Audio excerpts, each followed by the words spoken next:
So what is up guys, Killerkev today back with a brand new episode of 5 new console mods to hit the Bethesda on our website. This is going to be episode 418 within my series, but without further ado guys, let's just jump straight into the video. For our first spot within the video is going to be New Adventurer's Wardrobe, coming in at 7.8 kilobytes of a download. Creating your character is now becoming a whole lot more fun. For this one, it comes with a sort of a magical wardrobe for you guys to pick and choose exactly what your character wants to look like, and almost give you a massive boost at the beginning of the game. Personally, I'm going to this mid-game as well, so there will be no significant difference for me, but for people that are playing a new character, this is going to be really nice indeed. This plugin adds the New Adventurer's Wardrobe, which contains an assortment of every basic armor and clothing in the game. This includes all clothes, all heavy and light armors from iron to dragon, all jewelry, mage hoods and robes.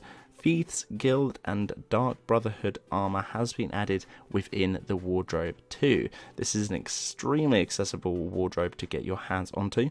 Once upon starting the game, one of these wardrobes will be in Helgen Keep. If you're using the alternative start and you have access to the wardrobe again, for me and for everyone else, can be found just outside Riverwood across the bridge. This has a bunch of stuff in. You guys can pretty much kit your character straight off the bat. If you do not want that grind, it's going to be classed as somewhat of a cheat, but if you're playing a new fresh game and you've already played Skyrim, should have by now because it's been years since it's been out, then this is a nice new addition to have to the game. For the second spot within the video is going to be Dark Souls 3 styled menu replacer. This one is really cool. I will be keeping this one for some time as it is really cool indeed. The sizing is a little bit off going through the menus, but besides that, I really did enjoy this one. For this one, it is coming at 118.5 kilobytes of a download. It's just simple, it's very nice indeed, and definitely does ring true to the Dark Souls franchise. The text is on point, the smoke as well to do with the standard game is going to be in the bottom left, and overall it's going to be fine. The issue I mainly had was with the click start, and when it comes up with the options of new game, load, mods and all the other different things including credits, the sizing due to the title was slightly overlapped, and it's a little bit confusing when you do load one of your saves, as there is at every other menu popping up too. But besides that, very nice indeed. Kingdom Hearts Keyblade set. This adds a one-handed Keyblade from the Kingdom Hearts game itself, and also equivalent variation of that is going to be in the form of a dagger. For this one, all you need is the steel smithing perk. This is a must and a requirement for this particular one. Head over into the forge and you can pretty much make this absolutely beautiful two-piece set within the mod too. This one is coming at 3.9 megabytes of a download, which is really nice indeed. I wouldn't mind a two-handed version with this particular mod. That'd be pretty cool too, as in we could have a dagger, a one-handed, which is going to be a standard sword, and a two-hander. That would be very nice indeed. All of these can be upgraded on the grindstone too to get that max, if not that best tier equivalent to the blade you are running within your game. Heart of Thunder. This one is coming in at 47.1 megabytes of a download.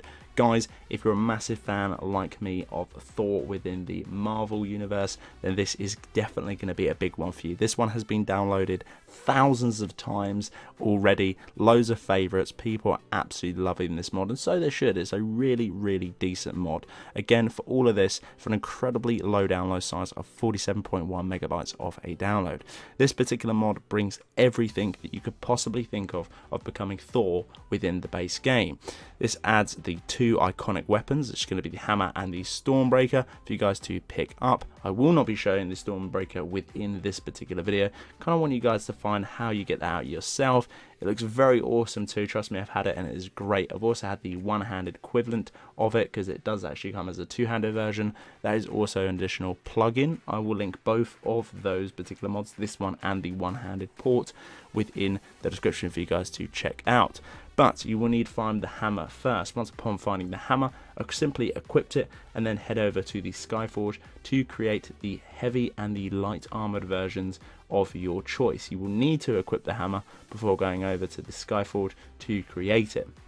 Upon equipping the hammer too, you will get the abilities of Thor himself in many different things. Again, I do not want to give too much away, it just looks absolutely awesome. If you want to check out a full rundown of everything and how to get everything within this mod, I encourage you as always to click the links down below and have a little read up. But personally, this is definitely going to be my favourite mod to date. It has so much. I just wish the Stormbreaker was a little bit more accessible to actually get, a little bit more easy to get. It's a little bit of a mission to get it if you're not going through the game itself and you sort of downloaded this one maybe on a new game or a freshie.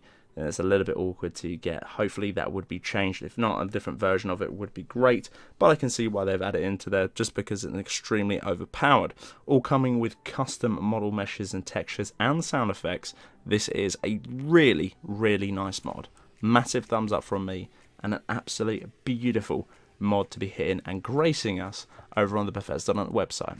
Atelier Claire is going to be the next spot within this video, coming at 211 kilobytes of a download. Little backstory of this particular playhome, if you guys do want to read up upon it. There is a teleporting ring to this particular house, but if you cannot find it, do not worry, as the map marker location is already undiscovered, and if not, it is pretty much a throw stone away from the Whiterun stables. For this one, it has so many different features, it is unreal. It doesn't break everything down within the description, but for my favourite thing is going to be the forge flip system out of the back, which is really nice indeed. I will showcase that in a Money Mod showcase too. If not, you'll see it on screen now. But basically, it's a lever outside back where you can pretty much switch the dining outside table area, pull the lever, and it will switch to a blacksmithing forge with all of the sort of trimmings you guys will need for your crafting abilities. Really nice indeed.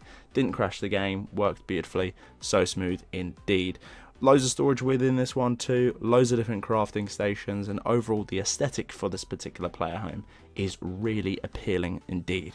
This is a great little player home for you guys to pick up. Again, super easy and accessible to get to, and it looks absolutely stunning. So guys, that's the end of this episode. This has been episode 418 within my series. Guys, if you did enjoy it, I'd very much appreciate a like on the video. It does help me out an awful lot. If you're new around here too, and make sure to click that subscribe button right next to as well. There's going to be a little bell icon. If you click that, you will get a notification for every single time I upload a video to the channel. But until the next one guys, Killerkev here, and Killerkev out.